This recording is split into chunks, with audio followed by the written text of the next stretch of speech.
Hi children, namaste. I hope you are all fine. Am I right? Yeah. Today onwards we are going to see the new lessons. Our new lesson name is Animal Life. What is the name of the new lesson? Animal Life. Let us go to the lesson. You know that plants are the only living things that can make their own food. Animals directly or indirectly depend on plants for their food. We can see this clearly in a food chain. All living things are a part of a food chain. A food chain shows who is eating whom or what. It shows how each living thing gets its food. Food chains have such arrows. The arrow means is eaten by. Each link in the food chain is food for the next link. A food chain always starts with a plant and ends with an animal. Green plants are called producers because they make their own food. They are able to use light energy from the sun to produce food from carbon dioxide and water. Animals are called consumers because they eat plants or other animals. Animals that eat only plants are called herbivores. For example, cow, deer, and elephant. They are also called primary consumers. Animals that eat other animals are called carnivores. For example, the lion, tiger, and eagle. They are also called secondary consumers. Animals and people who eat both animals and plants are called omnivores. For example, humans, dogs, and bears. Then there are the other consumers known as decomposers. They are bacteria and fungi which feed on decaying matter. The decomposers speed up the decaying process that releases mineral salts back into the food chain for the absorption by plants as nutrients.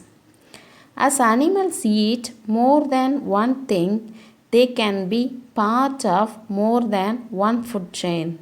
Therefore, in nature, several food chains are connected to each other. This forms a complex network of food chains. This network is known as the food web. Are you clear? Yes. A food web shows us that all the plants and animals in nature are interdependent. A change in the size of the population of one kind of animal in a food chain will affect the other kinds of animals. The interdependence of populations within a food chain helps to maintain the balance in animal populations within a community. For example, if there are too many deer, there will be insufficient trees and shrubs for all of them to eat. Many deer will starve and die. The presence of fewer deer would give the trees and shrubs more time to grow to maturity and to multiply.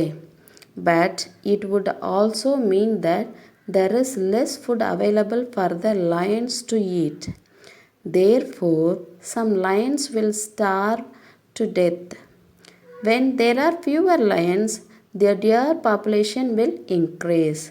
Similarly, when farmers use insecticides and pesticides to kill insects that destroy their crops, the chemicals not only kill the insects but also poison birds and frogs that eat these insects because they are part of the same food chain. The insecticides and pesticides are absorbed by plants too and get stored in fruits and vegetables. When we eat these vegetables and fruits, our bodies also get poisoned. Left to itself, The nature controls the population of insects and pests. Bigger creatures such as birds and frogs prey on smaller creatures. It is better to depend on such natural methods to control pests rather than use pesticides. We can conserve nature's food chain by the following methods. Being careful not to use harmful pesticides and insecticides, not destroying forests and not killing animals. I'll repeat. First one, being careful not to use harmful pesticides and insecticides. Second one, not destroying the forest. Third one, not killing the animals. Okay, children, are you clear? Is there any doubt? If you have any doubt, ask me over the phone. Bye. Thank you.